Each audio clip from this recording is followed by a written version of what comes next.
Reflections of Horror.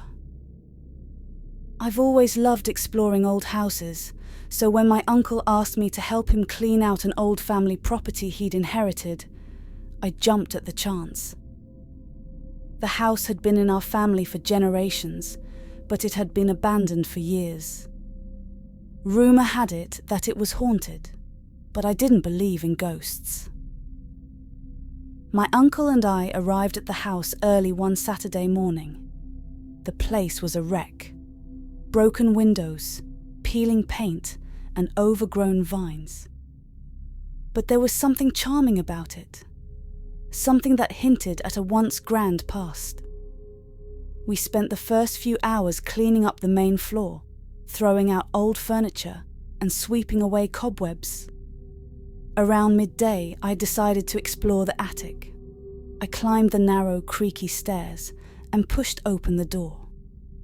The attic was dark and dusty, filled with old trunks, boxes, and furniture draped in sheets. As I started to go through the boxes, I found old photographs, letters, and other memorabilia from my ancestors. It was fascinating to see the history of my family laid out before me. In the far corner of the attic, I found an old, ornate mirror. It was covered in dust and cobwebs, but I could see that it was once a beautiful piece. The frame was intricately carved with strange symbols and figures. I wiped away the dust and looked into the mirror. For a moment, I saw my reflection, but when I turned from the mirror, I thought I saw my reflection standing still and watching me. I froze, my heart pounding. I looked closer, trying to convince myself it was just a trick of the light, but there was no mistaking it. My reflection was moving on its own, smiling at me in a way that was both familiar and unsettling. I took a step back, and my reflection did the same, but then it started to change. Its smile widened, stretching into a grotesque grin. The eyes grew darker, almost hollow. I turned away, my pulse racing, and tried to calm myself. It was just a mirror, I told myself. Just an old, dusty mirror. I decided to head back downstairs and leave the mirror alone for now. As I walked down the attic stairs, I couldn't shake the feeling that something was watching me. When I reached the bottom, I found my uncle in the living room, sorting through old books. "Hey, Uncle Philip," I said, trying to keep my voice steady. "Did you know there's an old mirror in the attic?" He looked up, a puzzled expression on his face. "A mirror? No, I don't remember any mirror. Why do you ask?" I hesitated, not wanting to sound ridiculous. "I just thought it looked interesting. That's all." He nodded, seemingly satisfied with my answer, and went back to his books. I spent the rest of the day helping him, but my mind kept drifting back to the mirror. By evening, I couldn't take it anymore. I had to go back and see if what I had experienced was real, or just my imagination. I waited until my uncle went to bed before sneaking back up to the attic. The air was cold, and the floorboards creaked under my weight. When I reached the mirror, I took a deep breath and looked into it again. This time my reflection was perfectly normal. I almost laughed at myself for being so scared. But as I turned to leave, the room seemed to shift, the shadows growing longer and darker. I looked back at the mirror, and there it was again, that twisted, sinister grin. My reflection reached out, pressing its hand against the glass. I watched in horror as its hand pushed through, followed by its arm. I was paralyzed, unable to move as my reflection climbed out of the mirror and stood before me, its grin widening even further. It was me, but not me. Its eyes were filled with malice, and it moved with an unnatural grace. It took a step toward me, and I stumbled back, tripping over a box and falling to the floor. Who are you?" I stammered. It tilted its head, the grin never faltering. I am you, and now I'm free. With that, it lunged at me. I scrambled to my feet and ran for the stairs, my heart pounding in my chest. I could hear its footsteps behind me, impossibly fast. I reached the bottom of the stairs and slammed the attic door shut, locking it behind me. I leaned against the door, trying to catch my breath. The house was silent, but I knew it was still up there, waiting. I had to warn my uncle. I rushed to his room and shook him awake. "Uncle Philip, wake up! We have to get out of here!" He groaned, sitting up and rubbing his eyes.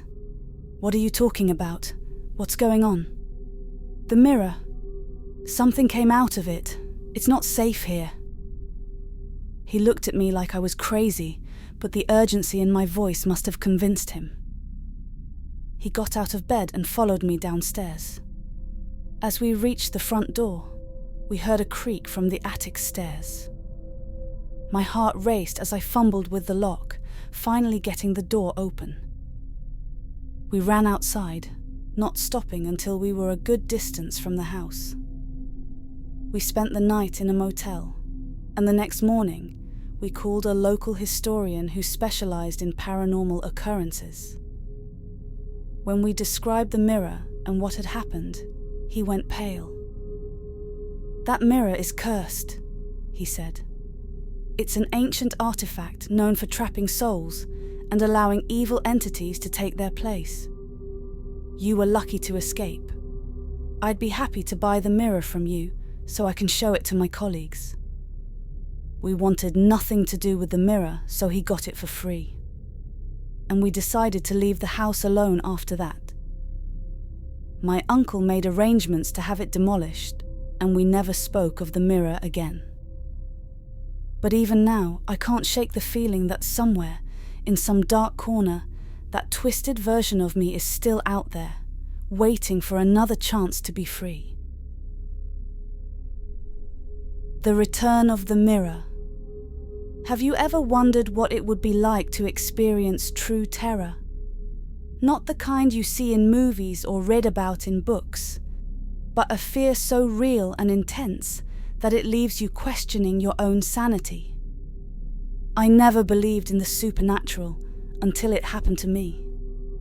My name is Lena, and this is my story. I had just moved into a quaint little house on the outskirts of town. It was a fixer-upper, but it had a certain charm to it. The previous owner, an elderly woman named Inga, had passed away, and the house had been on the market for years. I saw it as a fresh start, a place to make my own. Little did I know, I was not the only one living there. The first few nights were uneventful. I spent my days unpacking and my evenings exploring the neighborhood. It wasn't until the end of the first week that things started to feel off. It began with small, almost imperceptible things. Doors that I was sure I had closed were found open, lights flickering without explanation, and cold drafts that seemed to come from nowhere. I dismissed it all as the quirks of an old house. Then, one night, I heard it. A faint, rhythmic tapping coming from the attic. I tried to ignore it, telling myself it was just the house settling. But the tapping continued, growing louder and more insistent. Curiosity got the better of me, and I decided to investigate. I grabbed a flashlight and climbed the creaky stairs to the attic. The faint beam of my flashlight could barely cut through the darkness. As I scanned the room, I saw nothing out of the ordinary. Just old furniture covered in white sheets and stacks of forgotten boxes.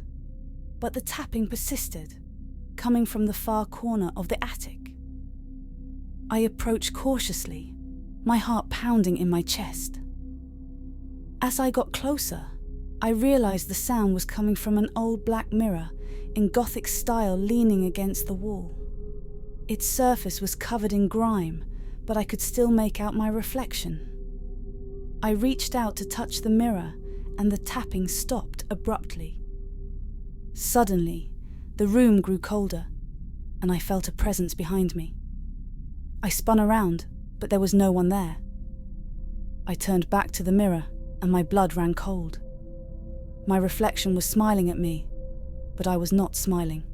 I waved my hand, and my reflection did the same, still smiling that eerie, unsettling grin.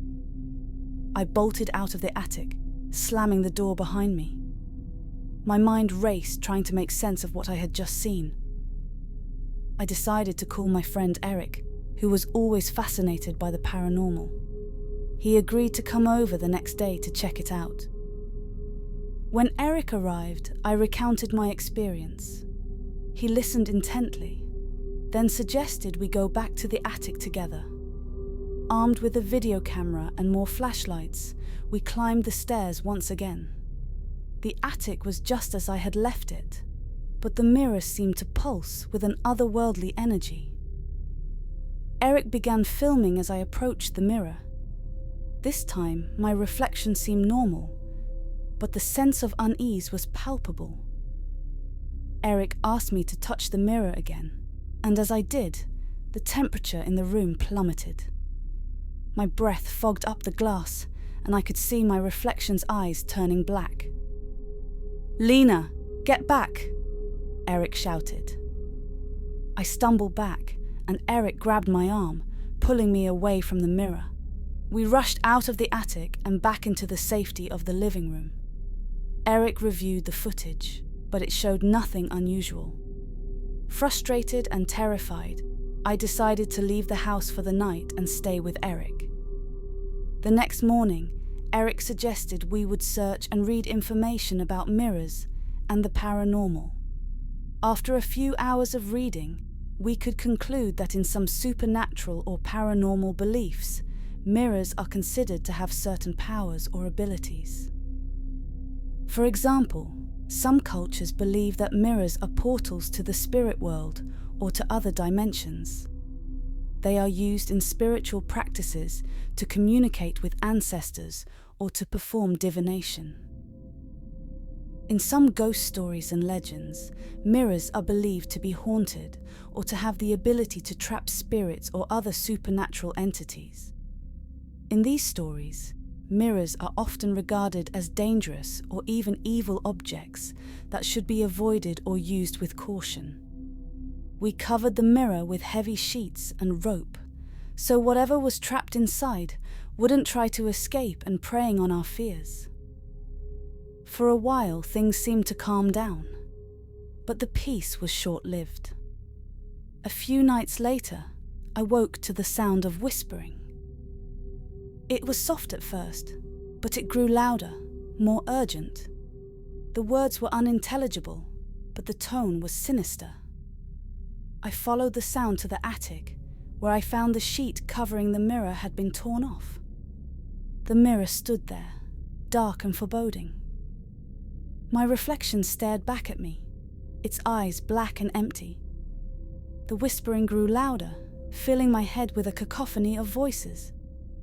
I tried to look away, but I was drawn to the mirror. My reflection's mouth moved, but the words came from everywhere and nowhere all at once. "Let me out," it whispered. "I can make it stop." Fear gripped me, but a strange compulsion kept me rooted in place.